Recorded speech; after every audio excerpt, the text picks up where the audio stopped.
Hello बच्चों, चलिए प्रश्न को देखते हैं। परवलय 3x की घात 2 बराबर 4y और सरल रेखा 2y बराबर 3x प्लस 12 से घिरे भाग का क्षेत्रफल ज्ञात कीजिए। हमको इनके दोनों की से घिरे भाग का क्षेत्रफल ज्ञात करना है। तो सबसे पहले हमने मुख्य अवधारणा देखी। देखिए, मुख्य अवधारणा के अनुसार हम बोल सकते हैं फलनों y बराबर fx तथा y बराबर gx के मध्य घिरा क्षेत्रफल के मध्य घिरा क्षेत्रफल क्या होता है हमारे पास में समाकलन a से b यहाँ से एफ एक्स माइनस जी एक्स और dx होता है। यह हमारे पास बनता है। तो देखिए, यहाँ पे ये जो a और b है ये किसको प्रदर्शित करते हैं, सबसे पहले तो ये देख लेते हैं। तो a और b, a तथा b एफ एक्स तथा जी एक्स दोनों फलनों, ऐसे लिख देते हैं, दोनों फलनों के कटान कटान बिंदुओं कटान बिंदुओं के अक्ष निर्देशांक होते हैं, एक्स निर्देशांक होते हैं। यह हमने बोल दिया। अब देखिए, यहाँ पे हमारे पास में कोई फलन जो है वो किस प्रकार से होगा। देखिए, मान लीजिए एक फलन तो इस प्रकार से और दूसरा फलन इस प्रकार से। यह फलन हमारे पास में क्या होगा, यह फलन हमारे पास में जी एक्स होगा, वाई बराबर जी एक्स, और यह फलन होगा वाई बराबर एफ एक्स। तो हमें क्या करना होता है, ऊपर वाले फलन में से नीचे वाले फलन को माइनस करना होता है और उसका हमें समाकलन करना होता है। और इसके साथ में हमें एक बात का ध्यान और रखना होता है कि जो कटान बिंदु मिलते हैं ए से बी तक, वह हमारे पास में क्या हो जाएंगे, उनके मध्य हमको क्या करना है, सीमा लगानी है। तो देखिए, इसको हल करते हैं, शुरू करते हैं। देखिए, तो सबसे पहले हमें क्या करना होगा, दोनों के कटान बिंदु ज्ञात करने होंगे, और उससे भी पहले हम क्या कर लेते हैं, इसका ग्राफ बना लेते हैं। तो देखिए, ग्राफ किस प्रकार से बनेगा। यहाँ से हमारे पास में 3x की घात 2 बराबर 4y है, तो यह ग्राफ कुछ इस प्रकार से बनेगा। और 2y बराबर यहाँ पे कितना है हमारे पास में, 3x प्लस 12 है। तो सबसे पहले अगर हमको दोनों के कटान बिंदु चाहिए तो दोनों को हल करना होगा। तो हमने यहाँ पे क्या बोला, 3x की घात 2 बराबर 4y है, तथा दूसरा है 2y बराबर हमारे पास में कितना है, 3x प्लस 12 है। इन दोनों को हल किया, तो यहाँ पे 3x की घात 2 प्लस 3x की घात 2 बराबर यहाँ से कितना हो जाएगा, देखिए 6x प्लस 24 हो जाएगा। तो यहाँ से हमने 3 का भाग दे दिया, x की घात 2, और यहाँ से माइनस 3 का भाग दिया तो 2x, और यहाँ से माइनस कितना हो जाएगा, देखिए 3 का भाग दिया, 24 में 3 का भाग दिया तो 8 बन जाएगा। तो यहाँ से हमारे पास ये आ जाएगा। अब इसको हल कर लेते हैं। तो यहाँ से कितना हो जाएगा, देखिए 4 दूनी 8 होता है, तो माइनस का यहाँ पे 4x और प्लस का 2x और माइनस का 8 बराबर 0 आ जाएगा।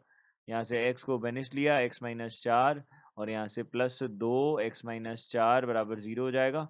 तो यहाँ से हम बोल सकते हैं कि x प्लस 2 और x माइनस 4 बराबर 0 हो जाएगा, यानी कि x का मान 4 और 2 हो जाएगा। तो एक तो वह x के मान 2 पे काटेगा, माइनस माइनस 2 पे काटेगा, और किस पे काटेगा, प्लस 4 पे काटेगा। तो यह हमारे पास में लाइन, कुछ रेखा जो है वह इस प्रकार से बनेगी। तो यह हमको बनाना है। देखिए, यह बिंदु हो जाएगा, यह हमारे पास x के बिंदु के निर्देशांक हो जाएंगे। तो हमें क्या करना है, यह वाला क्षेत्र जो है वह ज्ञात करना है। और यह रेखा हो गई हमारे पास में 2y, यानी कि y बराबर कितना हो जाएगा, 3x प्लस 12 बटा 2 हो जाएगी।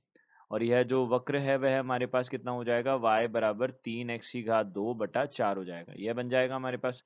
अब हमें क्या करना है, दोनों के मध्य का क्षेत्रफल ज्ञात करना है। तो क्षेत्रफल हमारे पास में क्या होगा, देखिए क्षेत्रफल, हमको सीमाएं प्राप्त हो चुकी है। तो सीमाएं हमारे पास में कितनी होंगी, देखिए यह होंगी -2 से 4। तो -2 से 4 तक की सीमाएं होंगी। ऊपर वाला फलन जो है वह क्या है, ऊपर वाला फलन हमारे पास सरल रेखा वाला है। तो यह कितना हो जाएगा, 3x प्लस 12, यहाँ से 3x प्लस 12 बटा कितना हो जाएगा, हमारे पास में 2 हो जाएगा, 3x प्लस 12 बटा 2 हो जाएगा। और उसमें से हमको माइनस करना है किसको, घटाना है किसको, नीचे वाले फलन को, जो कि क्या है हमारे पास 3x की घात 2 बटा 4 है।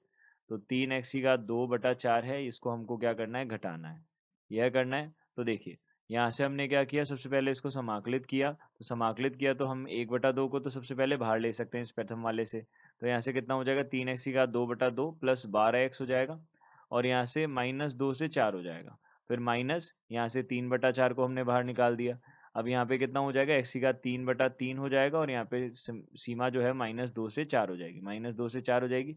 तो देखिए यहाँ से हमने सूत्र का उपयोग कौन किसका किया यह भी लिख देते हैं। तो हमारे पास समाकलन जो होता है एक्स की घात n जो है dx, उसका समाकलन कितना होता है हमारे पास में, एक्स की घात n+1/n+1 होता है और प्लस सी होता है। इसका उपयोग किया, निश्चित समाकलन था तो हमको सी लगाने की आवश्यकता नहीं थी, यह हमने किया। अब देखिए यहाँ से हम क्या कर सकते हैं, इसको आगे हल कर सकते हैं। तो 1/2 सबसे पहले हमने 4 रखा, तो यहाँ पे कितना हो जाएगा 3 गुना यहाँ पे 4 चौक 16 और बटा 2 हो जाएगा और यहाँ से प्लस यहाँ पे 12 चौक 48 हो जाएगा, यह बन जाएगा। और फिर माइनस, अब -2 रखेंगे तो कितना हो जाएगा, यहाँ से देखिए 3 और यहाँ से गुणा 4/2 हो जाएगा और प्लस यहाँ से अब देखिए ऋणात्मक चिन्ह रखेंगे तो ऋणात्मक ऋणात्मक धनात्मक हो जाएगा, तो यहाँ पे 12 दूनी 24 हो जाएगा, यह बन जाएगा पहले का।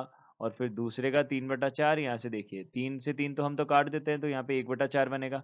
तो यहाँ पे 4 की घात 3 कितना होता है, 4 चौक 16, 16 चौक 64 और फिर उसके बाद में माइनस और माइनस माइनस ये प्लस हो जाएगा, ये क्या हो जाएगा माइनस माइनस प्लस हो जाएगा और यहाँ पे कितना बन जाएगा हमारे पास में 2 की घात 3 यानी कि 8 बन जाएगा, यह बन गया। अब इसको हल कर लेते हैं। देखिए अब इसको हल किया तो क्या क्या बनेगा, देखिए 1/2 तो हमारे पास बाहर है, यहाँ पे 2 से इसको काटा तो कितना हो गया 8 बार जाएगा, 8 तिये 24 प्लस 48 माइनस यहाँ पे कितना हो जाएगा, इसको काटा तो 2 बार, 3 दूनी 6 और प्लस यहाँ से कितना हो जाएगा 24 और यहाँ से माइनस 1/4, यहाँ पे 16 64 और 32 कितने हो गए 72 हो गए, तो 72 और बटा में 4 यह आ जाएगा। अब देखिए इसको हल कर लेते हैं हम यहाँ पे, तो 24 24 48 48 48 यहाँ पे कितने हो जाएंगे 96 हो जाएंगे, 96 में से 6 गए 90 आ जाएगा, 90/2 हम बोल सकते हैं, 90/2 और फिर माइनस यहाँ पे कितना हो जाएगा 72 है, तो यहाँ पे कितना आ जाएगा, देखिए 4 का भाग देंगे तो सबसे पहले तो 4 का भाग देंगे तो एक बार जाएगा, फिर यहाँ पे 32 बन जाएगा, तो 8 चौक 32 18 हो जाएगा हमारे पास। तो यहाँ पे कितना हो जाएगा, यहाँ 45 हो जाएगा और 45 में से हमको क्या करना है, घटाना है 18 को। तो यहाँ से कितना बन गया हमारे पास में 5 में 15 में से 8 गए, यहाँ पे कितना हो गया 7 और 3 में से 1 गए, यहाँ पे कितने बन गए 2, यहाँ पे कितना आ जाएगा वर्ग इकाई हमारे पास में क्या आ जाएगा, इसका क्षेत्रफल आ जाएगा। तो यहाँ से हम बोल सकते हैं दिए गए प्रश्न का उत्तर यह है। आशा करते हैं आपको समझ आया होगा। धन्यवाद।